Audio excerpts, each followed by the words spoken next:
술래의 눈에 불안이 스친다. 몇 주 뒤 집에서 쫓겨나는 순간 술래의 입술이 떨린다. 내가 키운 자식이 엄마, 우리도 살아야 한다고! 문이 쾅 닫히는 순간 술래의 눈에 눈물이 흘러내린다. 좁은 쪽방 앞에 홀로 서 있는 술래의 뒷모습. 너무 서글퍼진다. 사연을 시청하시기 전에 구독과 좋아요, 무료이니 많이 눌러주시면 정말 감사합니다. 사연 시작하겠습니다. 서울 변두리, 낡은 봉제 공장 굴뚝에서 피어오르는 하얀 연기가 겨울 하늘에 스며들었습니다. 그 옆 쪽방촌 골목길은 여전히 어둠침침했죠. 좁은 골목 사이사이로 빨래줄이 걸려 있고 녹슨 철제 계단들이 삐걱거리며 세월의 무게를 견디고 있었어요. 이곳에서 72년을 살아온 한술래는 오늘도 무거운 발걸음으로 집에 돌아오고 있었습니다. 휴. 술래는 깊은 한숨을 내쉬며 가파른 계단을 한 걸음씩 올라갔어요. 무릎이 시큰거렸지만 참아야 했습니다. 손에는 오늘 하루 종일 바느질한 옷가지들과 내일 할 일감이 가득 담긴 비닐봉지가 들려 있었어요. 봉지 안에서 나는 바스락거리는 소리가 고요한 골목에 울려 퍼졌죠. 3층 맨 끝방, 겨우 서너 평 남짓한 술래의 보금자리였습니다. 문고리를 돌리자 삐걱거리는 소리와 함께 문이 열렸어요. 방 안은 냉기가 가득했습니다. 겨울철 난방비를 아끼려다 보니 늘 춥기만 했죠. 방 한가운데 놓인 낡은 재봉틀이 술래를 맞이했습니다. 20년도 넘게 함께해온 동반자였어요.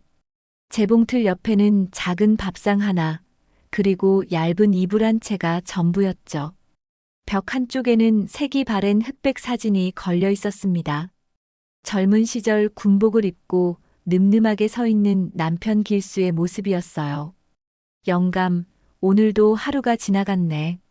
술래는 사진을 바라보며 작게 중얼거렸습니다. 사진 속 길수는 26살의 청년이었어요. 키도 크고 어깨도 널찍했죠. 그때만 해도 미래가 환했던 젊은 부부였는데 이제는 혼자만 남아 이 좁은 방에서 하루하루를 버텨내고 있었습니다. 술래는 가방에서 오늘의 일감을 꺼내 재봉틀 앞에 정리했어요. 동네 양복점에서 가져온 바지 단줄이기 5벌, 치마 허리줄이기 3벌, 그리고 아이 옷 수선 2벌까지. 한 벌당 1,000원에서 2,000원 정도였죠. 계산해보니 오늘 벌어들일 수 있는 돈은 고작 12,000원 정도였습니다. 내가 젊을 땐 공장 기계 소리에 귀가 멍멍했지. 이제는 재봉틀 소리에 겨우 숨붙이고 산다네. 술래는 속으로 생각하며 바늘에 실을 꿰었습니다. 72살 나이에도 바늘 구멍에 실 꿰는 솜씨만큼은 여전히 정확했어요. 젊은 시절부터 수십 년간 해온 일이니까요. 재봉틀 페달을 밟으니 익숙한 소리가 울려 퍼졌습니다. 딸각딸각, 딸각딸각. 단조로운 소리였지만 술래에게는 삶을 이어가는 희망의 소리였죠. 이 소리가 멈추면 내일 먹을 밥값도 벌 수 없으니까요. 첫 번째 바지를 집어들며 술래는 젊은 시절을 떠올렸습니다. 그때는 큰 봉제 공장에서 일했어요. 새벽 6시부터 밤 10시까지 하루 16시간씩 미싱 앞에 앉아 있었죠. 손가락은 늘 바늘에 찔려 상처투성이었고 어깨와 목은 뻐근했지만 그래도 꿈이 있었습니다. 미정이 대학 보내고 좋은 사람 만나 시집 보내면 그때는 조금 편해지겠지. 그런 마음으로 하루하루를 버텨왔어요. 남편 길수가 군 제대 후 폐결핵으로 쓰러져 일을 못하게 되면서부터는 술래 혼자서 가게를 꾸려가야 했습니다. 길수는 집에서 기침을 하며 누워있고 술래는 공장에서 밤늦게까지 일했어요. 주말에는 남의 집 청소까지 했죠. 그렇게 벌어들인 돈으로 병원비를 대고 딸 미정이 학용품을 사주고 겨우겨우 살림을 꾸려나갔습니다. 하지만 길수의 병은 나아지지 않았어요. 오히려 날이 갈수록 심해졌죠. 기침 소리는 더 거칠어졌고 체중도 눈에 띄게 줄어들었습니다. 순례는 남편을 돌보면서도 공장 일을 계속해야 했어요. 잠깐이라도 일을 쉬면 당장 생활비가 떨어졌으니까요. 길수가 세상을 떠난 건 미정이가 중학교 2학년 때였습니다. 그날도 순례는 공장에서 일하고 있었어요. 급하게 집으로 달려갔을 때 길수는 이미 차가운 몸이 되어 있었죠. 마지막 인사도 제대로 나누지 못했습니다. 영감, 미안해. 순례는 바느질하는 손을 멈추고 눈물을 훔쳤어요. 그때의 아픔이 지금도 생생했습니다. 장례를 치르고 나니 빚만 남았죠. 남편 병원비와 장례비까지 합치니 1,000만 원이 넘는 큰 돈이었어요. 그 이후로 순례의 삶은 더욱 팍팍해졌습니다. 빚을 갚으려면 더 열심히 일해야 했어요. 새벽 5시에 일어나 밤 11시까지 미싱 앞에서 살았죠. 주말에도 쉬지 못했습니다. 그렇게 몇 년을 버티니 빚은 겨우 정리됐지만 순례의 몸은 만신창이가 되어 있었어요. 미정이는 그런 어머니를 보며 자랐습니다. 공부도 열심히 했고 집안일도 도맡아 했어요. 엄마, 내가 커서 돈 많이 벌어서 엄마 편하게 해드릴게. 그런 말을 자주 했죠. 순례에게는 그 말이 유일한 위안이었습니다. 벽시계를 보니 어느덧 밤 10시가 넘어 있었어요. 순례는 오늘 마지막 바느질을 마치고 재봉틀 덮개를 덮었습니다. 작은 전기밥솥에서 지은 보리밥 한 그릇과 김치 몇 조각, 그리고 어제 끓여놓은 된장국 한 그릇이 저녁이었어요. 혼자 먹는 밥은 늘 서럽기만 했죠. 미정이는 잘 지내나. 순례는 딸 생각에 젓가락을 멈췄습니다. 예전에는 매일같이 안부 전화라도 왔는데 요즘은 한 달째 연락이 끊어져 버렸어요. 손주들 얼굴도 본 지 석 달째였죠. 딸을 키우느라 얼마나 고생했는지 모릅니다. 미정이가 대학에 들어갔을 때는 정말 기뻤어요. 등록금이 부담스러웠지만 그래도 자식이 공부한다는 게 자랑스러웠죠. 졸업 후에 좋은 직장에 들어가고 괜찮은 사람과 결혼까지 했을 때는 순례도 행복했습니다. 결혼 후에도 미정이는 효녀였어요. 일주일에 한 번씩은 친정에 와서 안부를 묻고 맛있는 반찬도 가져다 주곤 했습니다. 손주들이 태어난 후에는 순례가 키우는 것을 당연하게 여겼죠. 순례도 손주들이 예뻐서 기꺼이 돌봤어요. 그런데 언제부터인가 모든 게 달라지기 시작했습니다. 딸 부부가 더 큰 집으로 이사를 간다며 손주들을 데려갔어요. 그때부터 연락도 뜸해지고 만나는 횟수도 줄어들었죠. 순례는 남편 사진을 다시 바라봤습니다. 영감, 우리 미정이가 왜 이렇게 변했을까? 내가 뭘 잘못했을까? 목소리에 서러움이 배어 있었어요.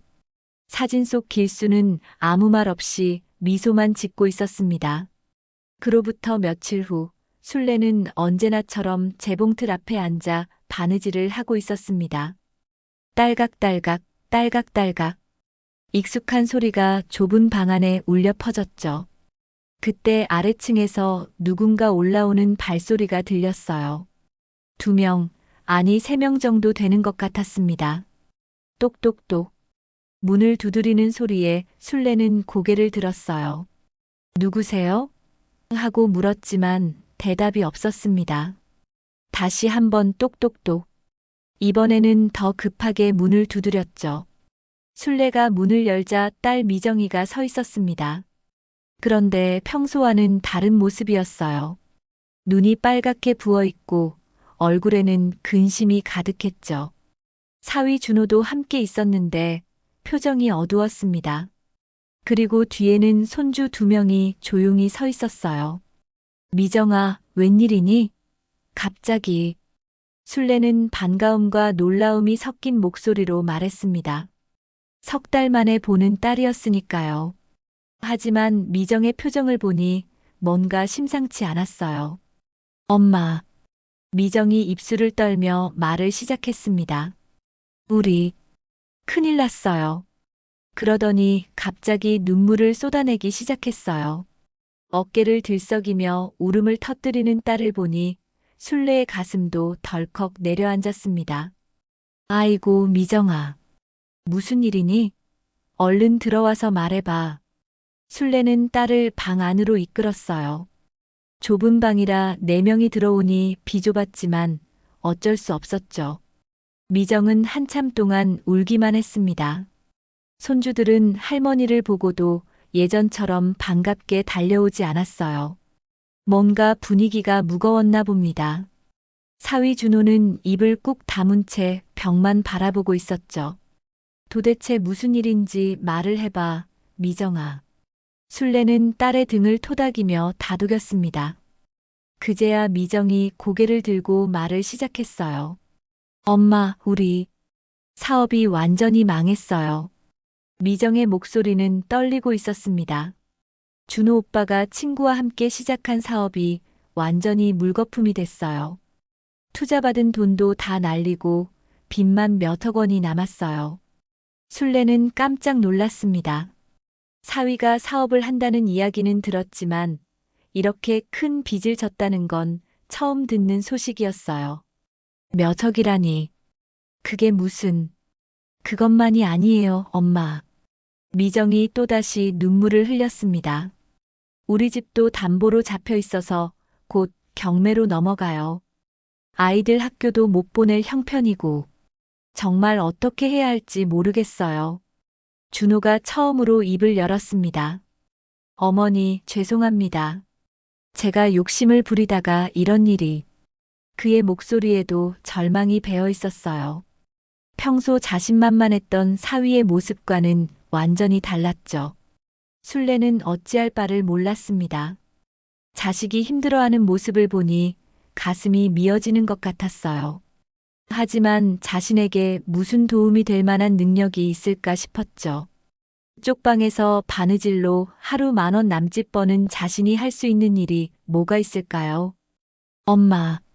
미정이 순례의 손을 꽉 잡았습니다. 우리 애들 대학 보내려면 정말 큰 돈이 필요해요. 첫째가 내년이면 고3이고 둘째도 곧 고등학교 올라가는데 이대로는 정말 안 돼요. 순례는 손주들을 바라봤어요. 16살 첫째 손주 민수와 14살 둘째 손녀 지은이가 어두운 표정으로 앉아 있었습니다.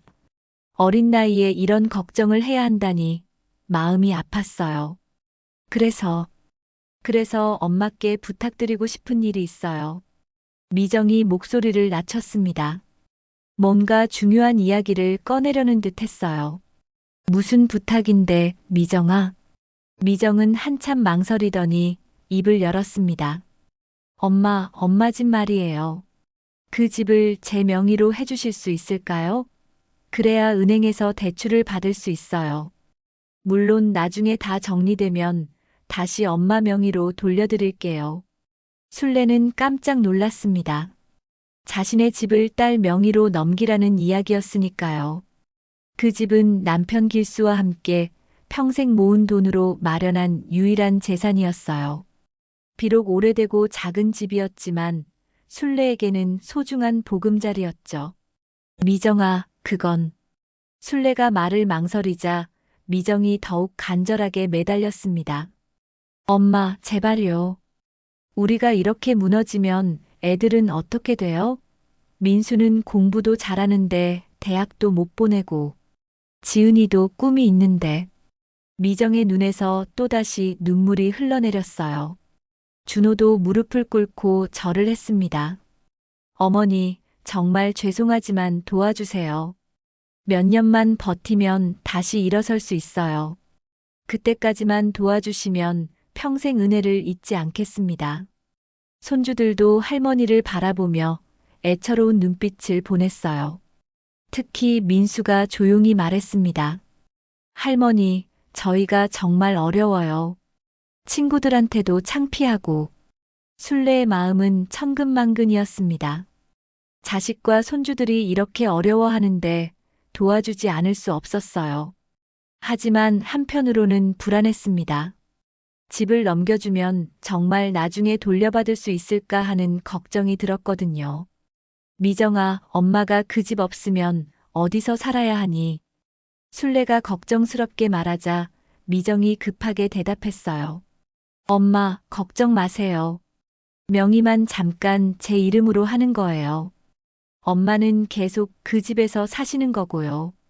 아무것도 달라지지 않아요. 단지 서류상으로만 제 이름으로 하는 거라고요. 준호도 거들었습니다. 어머니, 저희가 사기를 치는 게 아니에요. 정말 급한 불을 끄려는 거예요. 은행에서 담보대출을 받으려면 어쩔 수 없이 필요한 절차거든요. 순례는 한참 동안 고민했습니다. 남편 길수와 함께 평생 모아서 마련한 집이었는데 그 집을 넘겨주는 게 맞을까요? 하지만 자식이 이렇게 무릎 꿇고 부탁하는데 거절할 수도 없었어요. 미정이 순례의 손을 더욱 꽉 잡았습니다. 엄마, 저 정말 나쁜 딸이에요. 이런 부탁을 드려서. 하지만 정말 다른 방법이 없어요. 엄마만 믿고 살아왔는데 이번 한 번만 도와주세요. 순례는 눈물을 훔쳤습니다. 자식 농사가 이렇게 어려운 건지 새삼 깨달았어요. 평생 자식만 바라보고 살아왔는데 그 자식이 어려우면 부모는 어떻게 해야 할까요? 알았다, 미정아. 엄마가 도와줄게. 순례가 고개를 끄덕이자 미정이 와락 안겨왔습니다. 엄마, 고마워요. 정말 고마워요. 꼭 갚을게요. 나중에 다 정리되면 엄마께 더 좋은 집도 사드릴게요. 미정의 목소리에는 안도감이 가득했어요. 이렇게 순례는 자신의 유일한 재산인 집을 딸에게 넘겨주기로 결정했습니다. 그때만 해도 정말 일시적인 일이라고 믿었거든요. 자신의 딸이 자신을 속일 거라고는 꿈에도 생각하지 못했죠. 한 달 후 순례는 믿을 수 없는 현실 앞에 서 있었습니다. 딸 미정이 약속과는 전혀 다른 모습으로 나타났거든요. 그날도 순례는 언제나처럼 작은 집에서 바느질을 하고 있었어요. 딸각딸각 재봉틀 소리가 평화롭게 울려 퍼지고 있었죠. 그런데 갑자기 현관문이 벌컥 열리더니 미정과 준호가 들어왔습니다. 뒤에는 이삿짐 센터 직원 2명이 함께 따라왔어요. 순례는 깜짝 놀라 재봉틀에서 일어났습니다. 미정아, 무슨 일이니? 이 사람들은 누구고? 순례가 당황해하자 미정이 차가운 목소리로 말했어요. 엄마, 이제 이 집 팔아야 해요. 오늘 중으로 짐 정리하고 나가셔야 돼요. 미정의 말에 순례는 머리가 하얘졌습니다. 무슨 소리인지 도통 이해할 수 없었어요. 팔다니. 무슨 소리야, 미정아. 명의만 바꾸는 거라고 했잖니. 엄마는 계속 여기서 살 수 있다고. 순례의 목소리가 떨렸습니다. 준호가 나서서 말했어요.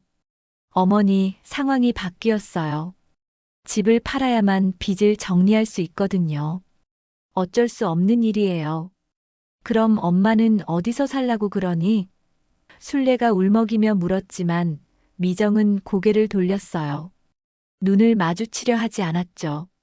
임시로 쪽방이라도 구해서 계세요. 나중에 여유 생기면 더 좋은 곳으로 모셔다 드릴게요. 미정의 말은 너무나 차가웠습니다. 3달 전 눈물을 흘리며 도움을 청했던 그 딸이 맞나 싶을 정도였어요.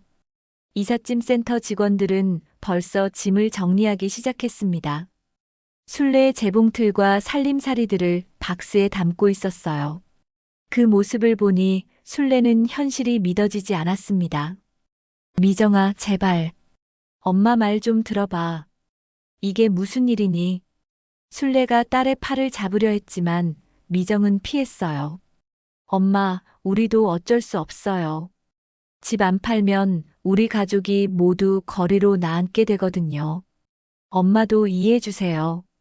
미정의 말에는 미안함보다는 짜증이 섞여 있었어요. 순례는 남편 길수의 사진을 꼭 안고 주저앉았습니다. 영감. 우리 딸이 이럴 리가 없는데. 이게 무슨 일이야. 목소리가 메이고 있었어요.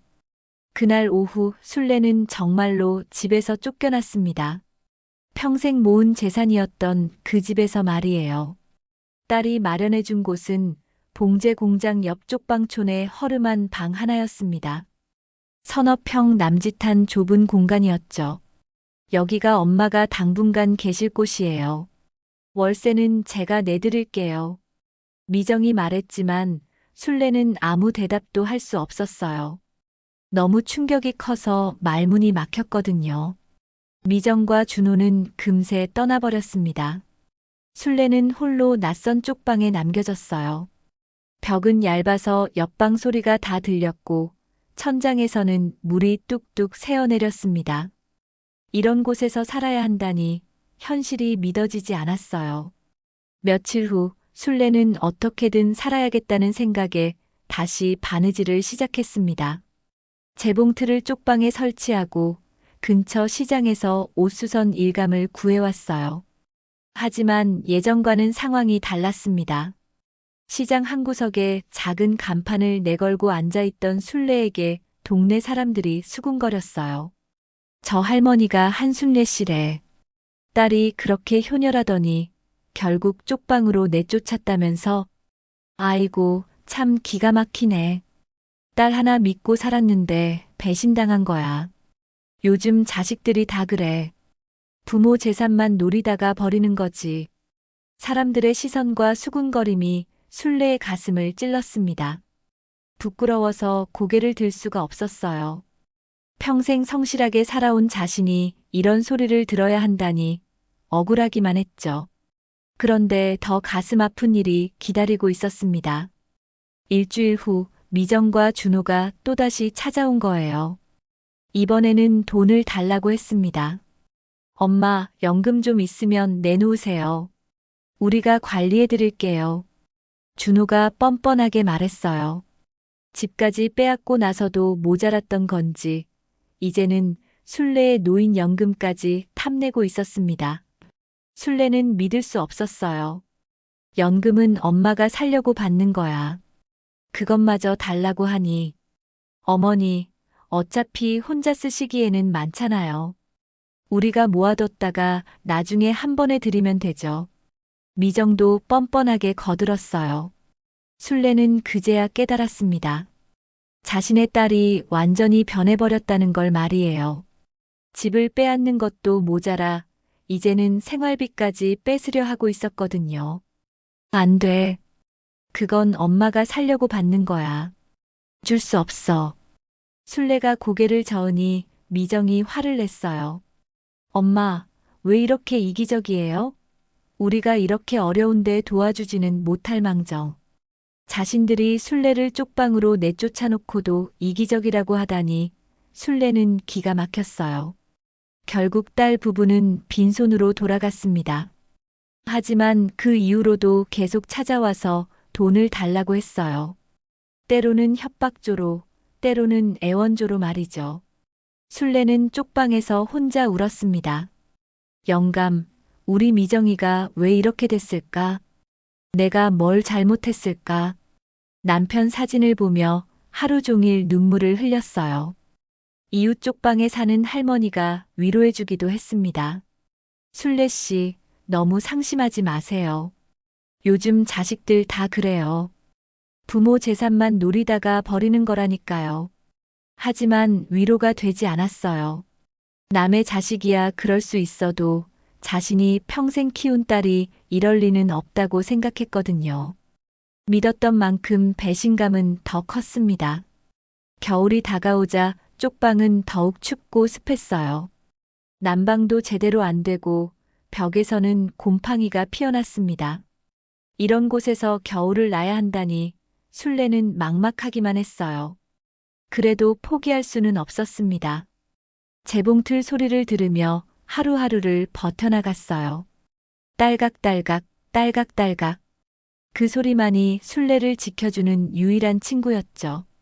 시장에서 옷수선 일을 하며 하루 10,000원 남짓 벌어들이는 게 전부였습니다. 그나마도 날씨가 추워지니 손님이 줄어들었어요. 겨울 수선은 더 어렵고 시간도 오래 걸렸거든요. 술래는 매일 밤 남편 사진 앞에서 중얼거렸습니다. 영감, 나 이제 어떻게 살아야 할까? 딸한테 버림받은 늙은이가 뭘 할 수 있을까?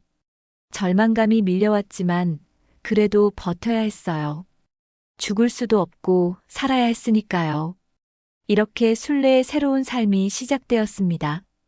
평생 믿었던 딸에게 배신당하고 낯선 쪽방촌에서 홀로 살아가야 하는 힘겨운 나날들이었죠. 쪽방촌에서의 첫 겨울이 시작되었습니다. 12월 중순 서울에 첫눈이 내리던 날이었어요. 순례는 얇은 이불을 몸에 둘러쌌고 재봉틀 앞에 앉아 있었습니다. 손가락 끝이 시려서 바늘질이 제대로 되지 않았어요. 전기장판은 벌써 고장나 있었습니다. 며칠 전부터 한쪽만 따뜻해지더니 아예 작동을 멈춰버렸죠. 새로 살 돈도 없고 고칠 돈도 없었어요. 전기료마저 아껴야 하는 형편이었거든요. 후. 순례는 입김으로 손을 녹이며 바느질을 계속했습니다. 오늘까지 끝내야 할 일감이 있었어요. 아이 겨울옷 3벌을 수선해야 했는데 한 벌당 2,000원씩이었죠. 그 돈이라도 벌어야 내일 먹을 쌀을 살 수 있었습니다. 쪽방 창문 밖으로는 눈발이 흩날리고 있었어요. 예쁜 눈이었지만 순례에게는 그저 추위만 더해주는 불청객이었죠. 난방비가 더 나올 텐데 어떻게 감당해야 할지 막막했습니다. 그때 복도에서 발소리가 들렸어요. 여러 명이 함께 올라오는 소리였죠. 순례는 고개를 들었습니다. 이 시간에 누가 올까 싶어서 귀를 기울였어요. 똑똑똑. 문을 두드리는 소리에 순례는 재봉틀을 멈췄습니다. 누구세요? 하고 물었지만 대답이 없었어요. 다시 한 번 더 세게 문을 두드렸죠. 문을 열자 미정과 준호, 그리고 처음 보는 남자 한 명이 서 있었습니다. 그 남자는 정장을 입고 있었는데 뭔가 사무적인 분위기였어요. 미정아, 웬일이니? 이분은 누구고? 순례가 물어보자 미정이 차가운 표정으로 대답했어요. 엄마, 이분은 부동산 중개사예요. 오늘 계약서에 도장 찍으러 왔어요. 미정의 말에 순례는 무슨 뜻인지 이해할 수 없었습니다. 계약서라니. 무슨 계약서?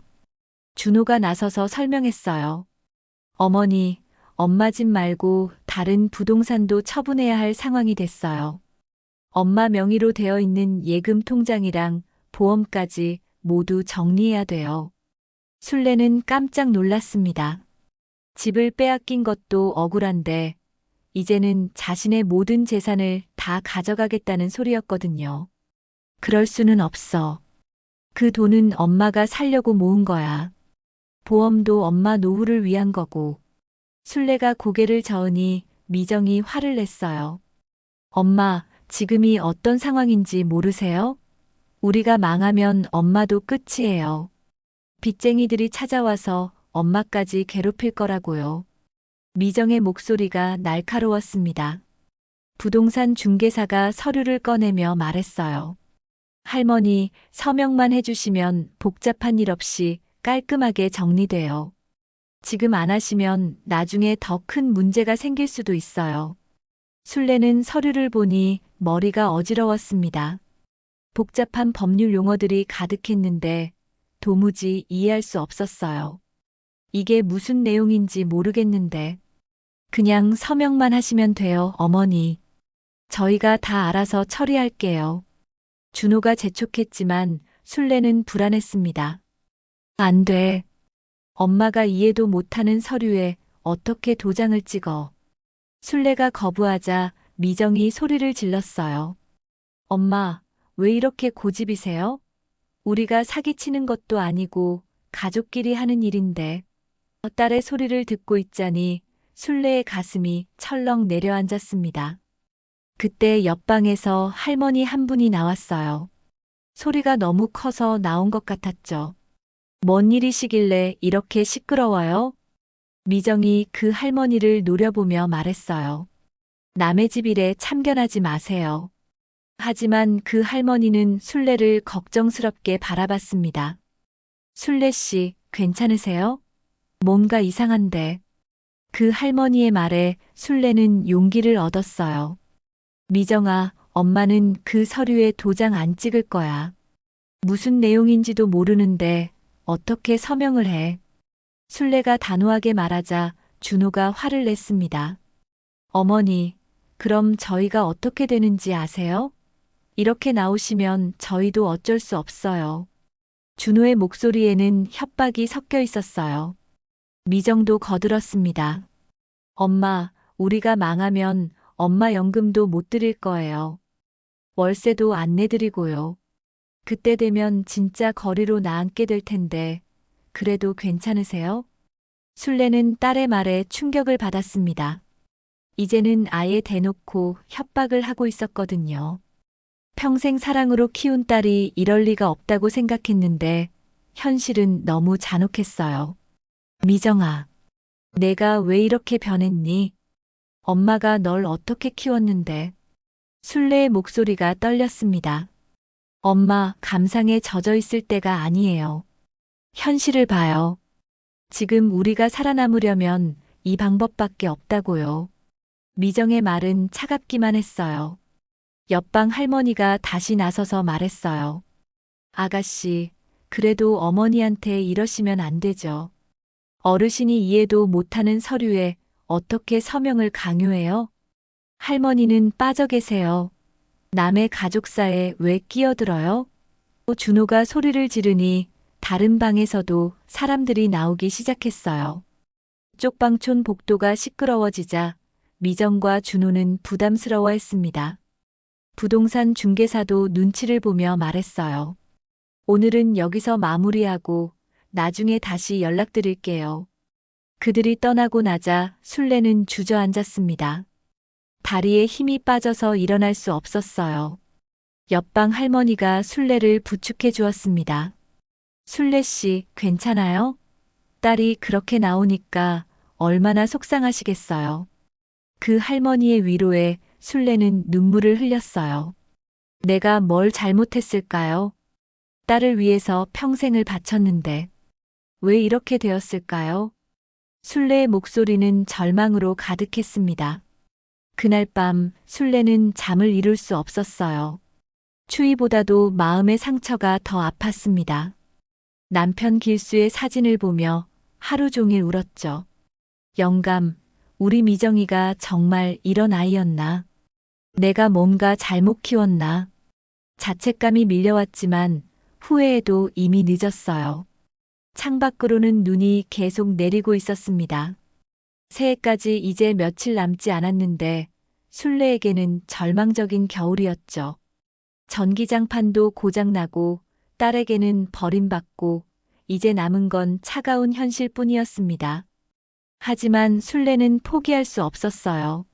아직 살아있으니까요. 재봉틀 소리라도 들으며 하루하루를 버텨야 했습니다. 그것만이 자신을 지켜줄 수 있는 유일한 방법이었거든요. 새해가 밝았지만 순례에게는 희망이 보이지 않았습니다.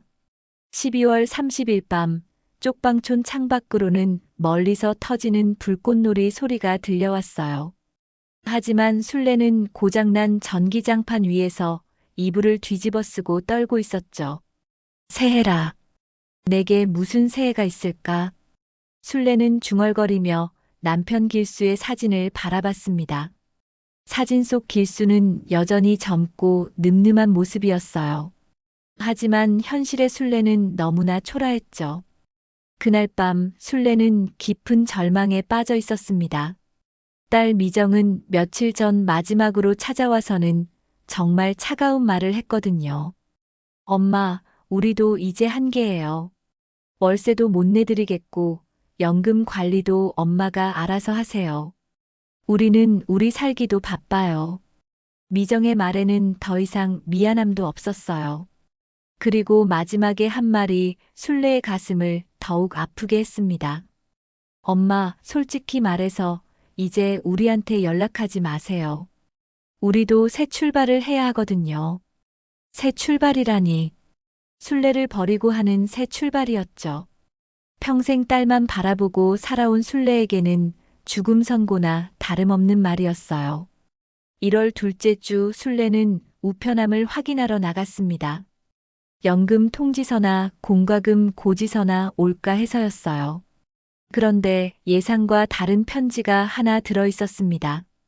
국가보훈처. 순례는 편지 봉투를 자세히 들여다봤어요. 처음 보는 곳에서 온 편지였죠. 이게 뭐지? 사기 편지인가? 요즘 혼자 사는 노인들을 상대로 한 사기가 많다는 이야기를 들었거든요. 순례는 조심스럽게 편지를 열어봤습니다. 편지 내용을 읽어보니 믿기 어려운 내용이었어요. 고 한길수 상사의 유족에게 드립니다. 군인 연금 및 보훈 급여 지급 자격을 확인하였으니 가까운 보훈처를 방문해 주시기 바랍니다. 순례는 편지를 여러 번 읽어봤습니다. 길수 영감이 군인 연금을 받을 수 있다고?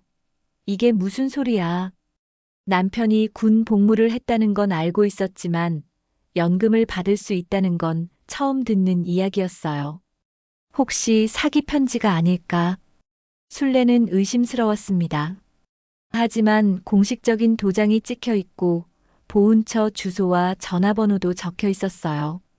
사기치고는 너무 정교했죠. 며칠을 고민한 끝에 순례는 보훈처에 전화를 걸어봤습니다. 떨리는 손으로 번호를 눌렀어요. 여보세요, 국가보훈처입니다. 아, 저 한길수라는 사람의 부인인데요. 편지를 받았는데.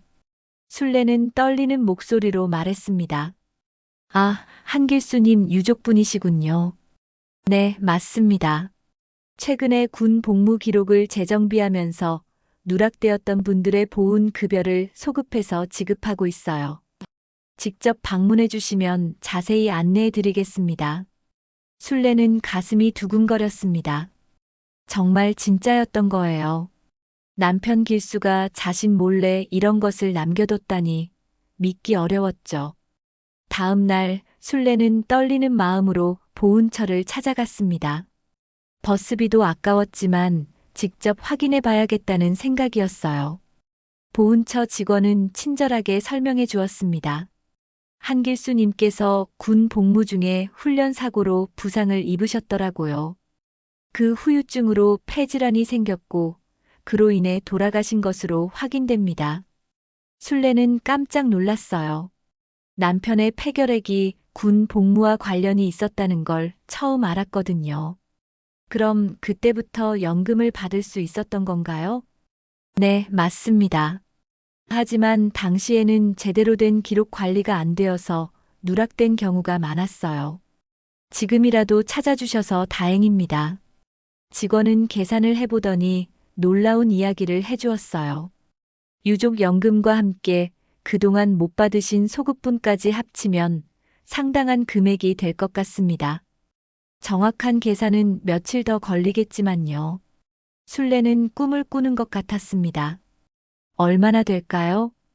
대략적으로 계산해보면 2천만 원 정도는 될 것 같습니다. 그리고 앞으로도 매월 연금을 받으실 수 있고요. 2천만 원이라고요? 순례는 눈이 휘둥그레졌어요. 상상도 못한 큰돈이었거든요. 쪽방에서 바느질로 하루 10,000원씩 벌어서는 평생 모을 수도 없는 돈이었죠. 서류 작성을 마치고 집으로 돌아오는 길에 순례의 마음은 복잡했습니다. 기쁘기도 했지만 한편으로는 두려웠어요. 이 소식이 딸 미정에게 알려지면 어떻게 될까 하는 걱정이 들었거든요. 길수 영감, 당신이나 몰래 이런 걸 남겨뒀단 말이야? 순례는 남편 사진을 보며 중얼거렸습니다. 그런데 미정이가 알면 또 빼앗으려 할 텐데. 순례는 며칠 밤을 뜬 눈으로 지새웠습니다. 집도 빼앗기고 모든 재산도 뺏긴 상황에서 이번에는 어떻게 지켜야 할지 고민이 되었어요. 이번에는 절대 뺏기면 안 돼. 이건 길수 영감이 나한테 남겨준 마지막 선물이야. 순례는 마음속으로 다짐했습니다. 하지만 어떻게 숨겨야 할지 막막했어요. 통장을 만들면 딸이 알 수도 있고 집에 현금으로 둘 수도 없는 노릇이었죠. 쪽방촌은 보안이 허술해서 도둑이 들 위험도 있었거든요. 그때 옆방 할머니가 조언을 해주었습니다. 술래 씨, 새로 통장을 만들 때 비밀번호를 복잡하게 하고 딸한테는 절대 알려주지 마세요.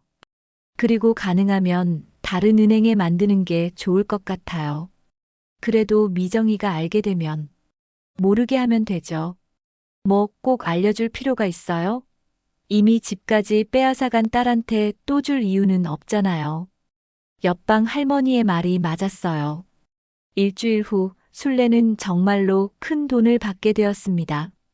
보훈처에서 연락이 와서 통장으로 입금되었다고 했어요. 은행에 가서 확인해 보니 정말로 2,200만 원이 들어 있었습니다. 술래는 통장을 보며 눈물을 흘렸어요.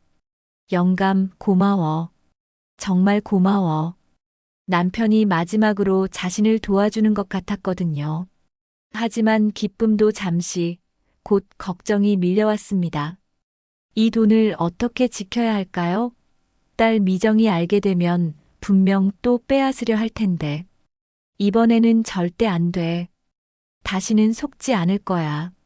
술래는 굳게 다짐했습니다. 이제는 자신의 인생을 자신이 지켜야 할 때가 왔어요. 보훈 급여를 받은 지 일주일이 지났지만 술래는 여전히 조심스러웠습니다. 혹시라도 딸 미정이 눈치채지 않을까 해서 평소와 똑같이 행동했어요. 아침 일찍 일어나서 재봉틀 앞에 앉고 시장에서 옷수선 일감을 받아오는 일상을 계속했죠. 하지만 마음속으로는 큰 변화가 일어나고 있었습니다. 이제는 내 힘으로 살 수 있어. 더 이상 딸에게 의존하지 않아도 돼. 그런 생각이 들면서 조금씩 용기가 생겼어요. 며칠 후 술래는 조용히 새로운 계획을 세우기 시작했습니다. 우선 이 춥고 습한 쪽방에서 벗어나야겠다는 생각이 들었어요. 좀 더 따뜻하고 깨끗한 곳으로 이사를 가고 싶었죠. 영감, 이제 좀 더 나은 곳에서 살 수 있을 것 같아.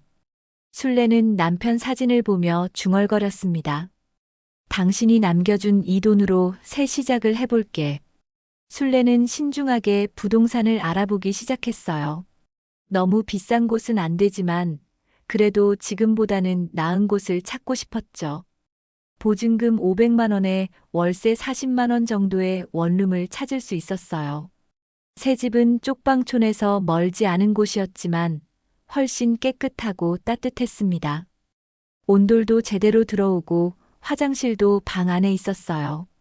무엇보다 창문이 커서 햇빛이 잘 들어왔죠. 이사를 준비하면서 술래는 조심스럽게 행동했습니다. 혹시 딸 미정이 알까봐 걱정되었거든요. 옆방 할머니에게만 이사한다는 말을 했어요. 술래 씨, 정말 잘 됐네요. 여기는 너무 춥고 습해서 몸에 안 좋았는데. 옆방 할머니가 진심으로 기뻐해 주었습니다. 고마워요. 그동안 많이 도와주셔서. 술래는 옆방 할머니께 감사 인사를 드렸어요. 가장 힘들 때 위로해 준 분이었거든요. 이사 당일 술래는 조용히 짐을 정리했습니다. 재봉틀과 남편 사진, 그리고 몇 개 안 되는 살림살이가 전부였어요. 이삿짐 차도 작은 트럭 하나면 충분했죠. 새 집에 도착해서 짐을 정리하며 술래는 새로운 마음가짐을 다졌습니다. 이제는 정말 내 힘으로 사는 거야. 딸한테 의지하지 말고 내 인생은 내가 책임져야지. 재봉틀을 새 자리에 놓고 플러그를 꽂으니 익숙한 소리가 울려 퍼졌어요. 딸각딸각, 딸각딸각. 하지만 예전과는 다른 느낌이었습니다. 이제는 생존을 위한 소리가 아니라 새로운 시작을 알리는 소리 같았어요. 며칠 후 술래는 더 큰 결심을 했습니다. 단순히 옷수선만 하는 게 아니라 작은 가게를 열어보고 싶었어요. 보훈 급여 덕분에 여유가 생겼으니 조금 더 큰 꿈을 꿔볼 수 있었죠. 근처 상가를 둘러보니 작은 점포 하나가 임대로 나와 있었어요. 보증금 1,000만 원에 월세 80만 원이었습니다. 예전 같으면 엄두도 못 낼 금액이었지만 이제는 가능했어요. 옷수선 한술래라는 간판을 달고 작은 가게를 열었습니다. 재봉틀 2대와 다림질 기구, 그리고 각종 실과 바늘을 갖춰 놓았어요. 동네 사람들이 하나둘씩 찾아오기 시작했죠. 할머니, 여기서 옷 수선해 주세요. 첫 손님이 들어왔을 때 술래는 가슴이 뛰었어요. 자신의 가게에 온 첫 손님이었거든요. 네, 어서 오세요. 무엇을 도와드릴까요? 술래는 환한 미소로 손님을 맞이했습니다. 쪽방에서 움츠리고 있던 예전과는 완전히 다른 모습이었어요.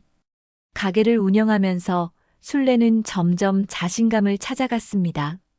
손님들이 하나둘씩 늘어나고 입소문도 퍼져갔어요. 꼼꼼하고 정성스러운 솜씨 때문에 단골 손님들이 생겼죠. 술래 할머니 솜씨가 정말 좋아요. 다른 곳에서 수선하면 실밥이 터지는데 여기서 하면 오래 가요. 손님들의 칭찬을 들으면 술래는 뿌듯했어요. 한 달 후 술래는 깜짝 놀랐습니다. 가게 수입이 예상보다 훨씬 좋았거든요.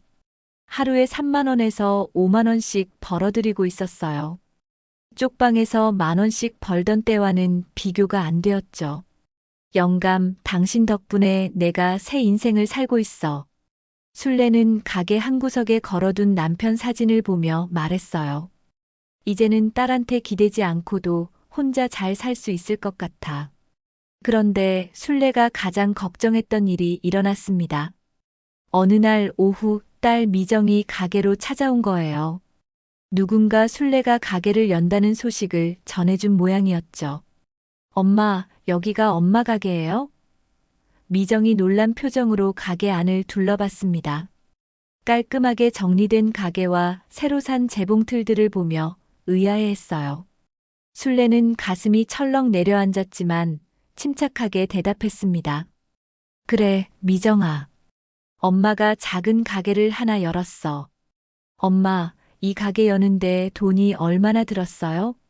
쪽방에서 바느질로 버는 돈으로는 이런 가게 낼 수 없잖아요. 미정의 목소리에는 의심이 가득했어요. 술래는 미리 준비해둔 대답을 했습니다. 이웃 할머니들이 돈을 조금씩 모아서 도와주셨어. 깨라고 하니까 그걸로 가게를 열었지. 미정은 여전히 의심스러워했지만 더 이상 추궁하지는 않았어요. 대신 다른 이야기를 꺼냈습니다. 엄마, 그런데 우리 형편이 조금 나아졌어요. 이제 다시 엄마를 모시고 살 수 있을 것 같아요. 미정의 말에 술래는 냉소적인 미소를 지었어요. 미정아, 고맙지만 엄마는 이제 혼자 잘 살 수 있어. 너희들도 너희 일에 집중해라. 술래의 대답은 예전과 달랐습니다. 더 이상 딸에게 기대지 않겠다는 의지가 담겨 있었어요. 미정은 당황했습니다. 평소 자신에게 의존적이던 어머니가 이렇게 독립적으로 나오리라고는 예상하지 못했거든요. 엄마, 그래도 가족인데 우리가 다시 잘해보면 안 될까요? 미정이 애원하는 듯 말했지만 술래는 고개를 저었어요. 미정아, 엄마는 이제 내 인생을 살 거야. 너희도 너희 인생을 살아라. 술래의 말은 단호했습니다. 그날 밤 술래는 남편 사진 앞에서 중얼거렸습니다. 영감, 내가 이제야 깨달았어. 자식에게만 의존해서는 안 되는구나. 내 인생은 내가 지켜야 하는 거였어. 술래는 변화하고 있었습니다. 더 이상 누구에게 의존하지 않는 독립적인 사람으로 성장하고 있었어요. 남편이 남겨준 마지막 선물 덕분에 새로운 인생을 시작할 수 있게 된 거죠. 술래가 가게를 연 지 2달이 지났을 때 예상했던 일이 벌어졌습니다. 딸 미정이 진실을 알게 된 거예요. 어떻게 알았는지는 모르지만 보훈 급여를 받고 있다는 사실을 누군가로부터 들었나 봅니다. 그날은 평소와 다름없는 오후였어요. 술래는 가게에서 손님의 치마 길이를 줄이는 작업을 하고 있었습니다. 딸각딸각 재봉틀 소리가 평화롭게 울려 퍼지고 있었죠. 갑자기 가게 문이 벌컥 열리더니 미정과 준호가 들어왔습니다. 두 사람의 표정이 심상치 않았어요. 특히 미정의 얼굴에는 분노가 가득했죠. 어서 오세요. 술래는 평소처럼 인사했지만 가슴 한편이 불안했습니다. 뭔가 좋지 않은 일이 일어날 것 같은 예감이 들었어요. 엄마, 우리 따로 이야기 좀 해요. 미정의 목소리는 차가웠습니다. 술래는 가게 문을 닫고 뒤쪽 작업실로 들어갔어요. 미정은 문을 닫자마자 소리를 질렀습니다. 엄마, 아빠 보훈 급여받고 있었죠? 왜 우리한테 숨겼어요? 술래는 머리가 하얘졌어요. 결국 들켰구나 싶었죠. 하지만 이미 각오는 하고 있던 터였습니다. 그래, 받고 있어. 그게 어쨌다는 거니? 술래의 대답은 예전과 달랐어요. 더 이상 주눅 들지 않았죠. 어쨌다고요? 엄마, 그 돈은 우리 집안 돈이에요. 아빠가 우리 가족을 위해 받게 된 거잖아요. 미정이 흥분하며 소리쳤어요. 준호도 거들었습니다. 어머니, 그런 큰 돈을 혼자 쓰시면 안 되죠. 우리가 관리해 드려야 해요. 술래는 딸 부부를 차갑게 바라봤습니다. 관리라니. 너희가 내 집까지 빼앗아 놓고 무슨 관리를 한다는 거니? 엄마, 그건 어쩔 수 없는 상황이었잖아요. 지금은 다르다고요. 미정이 변명했지만 술래는 더 이상 속지 않았어요. 다르기는 뭐가 달라. 너희는 또 그 돈을 빼앗으려고 온 거잖니. 술래의 목소리에는 분노가 섞여 있었습니다. 미정이 갑자기 눈물을 흘리기 시작했어요. 엄마, 우리 정말 어려워요. 빚도 아직 다 못 갚았고, 애들 학비도 걱정이고. 제발 도와주세요. 하지만 술래는 더 이상 딸의 눈물에 속지 않았습니다. 이미 한 번 당해봤으니까요. 미정아, 그 눈물로 엄마를 또 속이려고 하니? 엄마, 왜 이렇게 차가워지셨어요? 예전 엄마가 아니에요. 미정이 울먹이며 말했지만 술래는 꿈쩍하지 않았어요. 예전 엄마는 바보였어. 딸을 너무 믿어서 모든 걸 빼앗겼지. 이제는 그런 바보가 아니야. 술래의 말에 미정이 화를 냈어요. 엄마, 그럼 정말 우리 안 도와주실 거예요? 혈육인데 이럴 수 있어요? 미정의 목소리가 날카로워졌습니다. 술래는 단호하게 대답했어요. 안 도와줘. 이제는 엄마도 내 인생을 살 거야. 그러자 준호가 협박조로 말했습니다. 어머니, 그렇게 나오시면 저희도 어쩔 수 없어요. 법적으로라도 해결해야겠네요.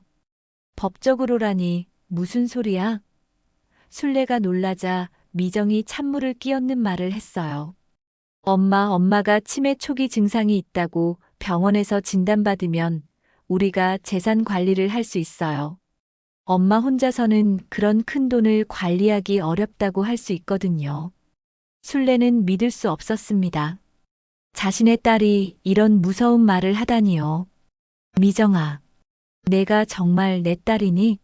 어떻게 엄마한테 이런 말을 할 수 있어? 엄마가 먼저 우리를 버렸잖아요. 가족인데 혼자만 잘 살려고 하고. 미정이 소리쳤어요. 술래는 이제 완전히 각성했습니다. 딸에 대한 마지막 희망마저 버리게 된 거죠.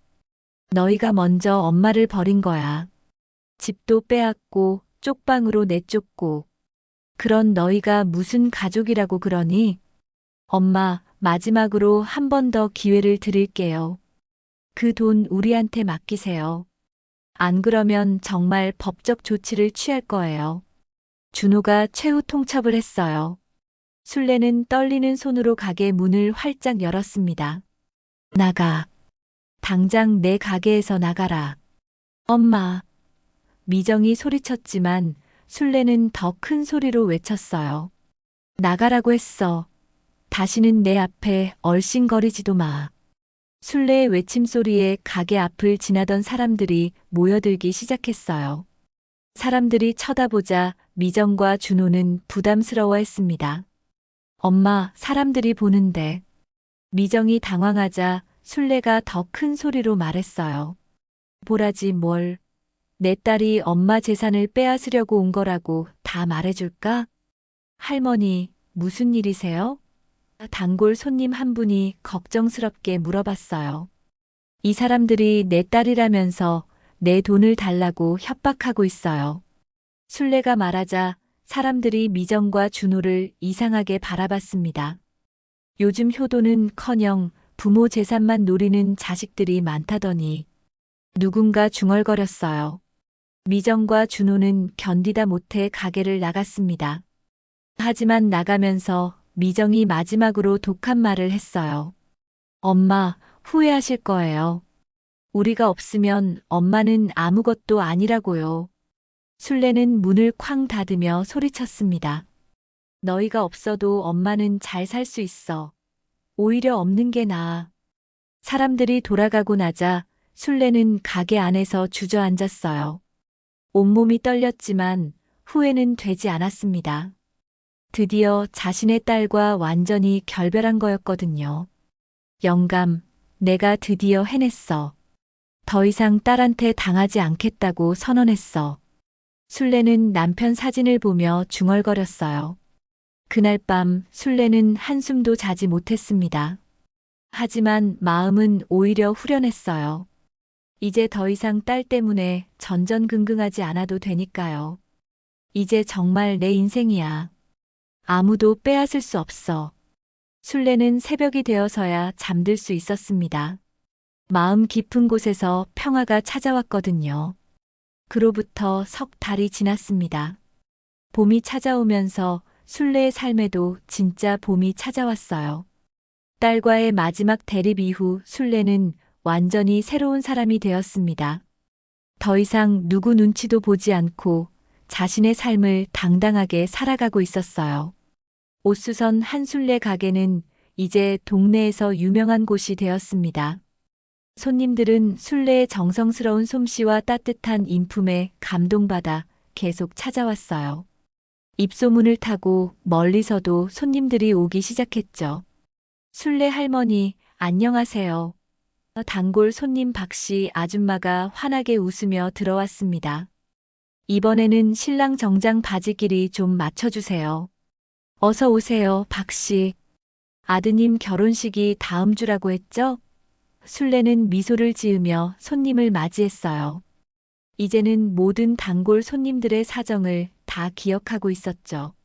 네, 맞아요. 할머니가 정성스럽게 수선해 주시면 더 멋있게 보일 것 같아서 일부러 왔어요. 박씨 아줌마의 말에 순례는 뿌듯했어요. 순례는 정성스럽게 바지 길이를 재고 수선 작업을 시작했습니다. 딸각딸각 재봉틀 소리가 가게 안에 울려 퍼졌어요. 예전과 같은 소리였지만 이제는 완전히 다른 의미였습니다. 생존을 위한 소리가 아니라 자신의 꿈을 이루어가는 소리였죠. 할머니, 요즘 정말 밝아 보이세요. 뭔가 좋은 일이라도 있으셨나요? 박씨 아줌마가 물어봤어요. 순례는 잠깐 손을 멈추고 미소를 지었습니다. 그냥 내 인생을 내가 살고 있다는 기분이에요. 이제는 누구 눈치도 안 보고 살 수 있어서 좋아요. 그런 마음가짐이 중요하죠. 나이가 들수록 더 그래요. 박씨 아줌마가 공감하며 고개를 끄덕였어요. 작업을 마치고 박씨 아줌마를 배웅한 후 순례는 가게 한 구석에 걸린 남편 사진을 바라봤습니다. 영감, 당신 덕분에 내가 새 인생을 살고 있어. 정말 고마워. 사진 속 길수는 여전히 젊고 늠름한 모습으로 미소 짓고 있었어요. 마치 순례의 새로운 삶을 축복해주는 것 같았죠. 오후가 되자 새로운 손님이 들어왔습니다. 중년 여성이었는데 표정이 어두웠어요. 손에는 낡은 코트를 들고 있었죠. 어서 오세요. 무엇을 도와드릴까요? 순례가 따뜻하게 인사하자 그 여성이 망설이며 말했어요. 이 코트 좀 수선해 주실 수 있을까요? 그런데 돈이 별로 없어서. 목소리가 작아졌습니다. 술래는 그 여성의 사정을 단번에 알 수 있었어요. 자신도 한때 그런 처지였으니까요. 걱정 마세요.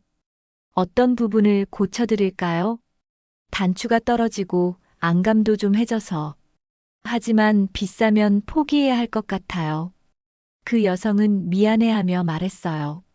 술래는 코트를 자세히 살펴본 후 말했습니다. 이 정도면 5천 원이면 될 것 같은데요. 어떠세요? 정말요?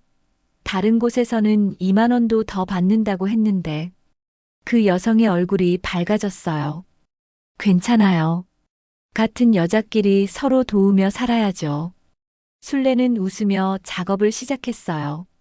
그 여성이 가게를 나간 후 술래는 뿌듯한 마음을 느꼈습니다. 이제는 남을 도울 수 있는 여유가 생겼다는 게 감사했어요. 며칠 후 술래는 더 큰 결심을 했습니다. 가게 옆에 작은 공간이 하나 더 비어 있었는데 그곳을 임대해서 가게를 확장하기로 한 거예요. 보훈 급여 덕분에 경제적 여유가 생겼으니까요. 더 많은 손님들을 받을 수 있겠어. 술래는 설레는 마음으로 확장 공사를 시작했어요. 재봉틀도 한 대 더 사고 다림질대도 새로 장만했죠.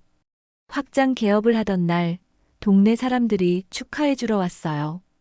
꽃다발도 받고 떡도 나눠 먹으며 즐거운 시간을 보냈습니다. 술래 할머니 정말 대단하세요. 이 나이에 사업을 확장하다니.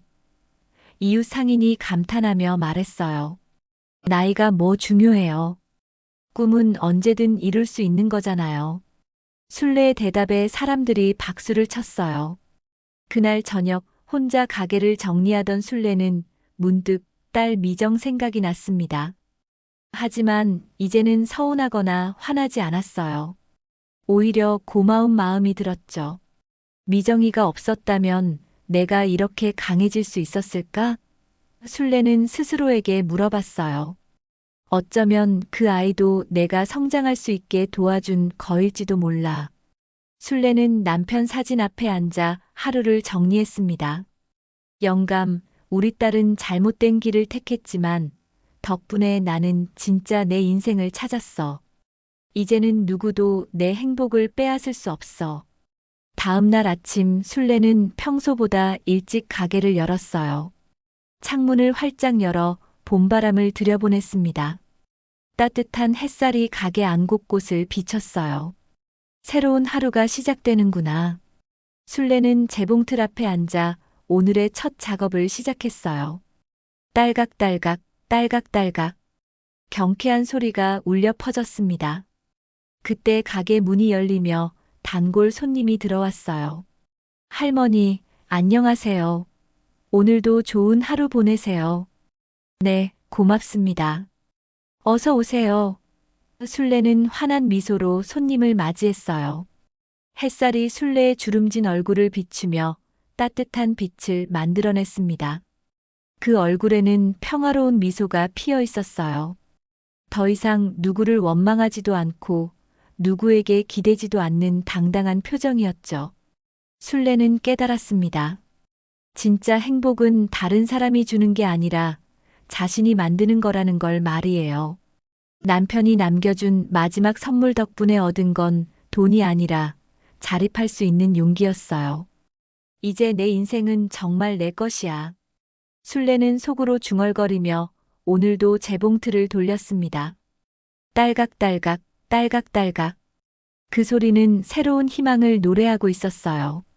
봄볕이 가게 안가득 쏟아져 들어오며 술래의 새로운 인생을 축복해주는 것 같았습니다. 72살에 시작한 진짜 인생, 그 아름다운 봄이 막 시작되고 있었어요. 지금까지 이것이 인생 이야기 사연을 시청해 주셔서 감사합니다. 구독과 좋아요는 무료이니 댓글과 함께 남겨주시면 정말 큰 힘이 됩니다. 항상 건강하시고요.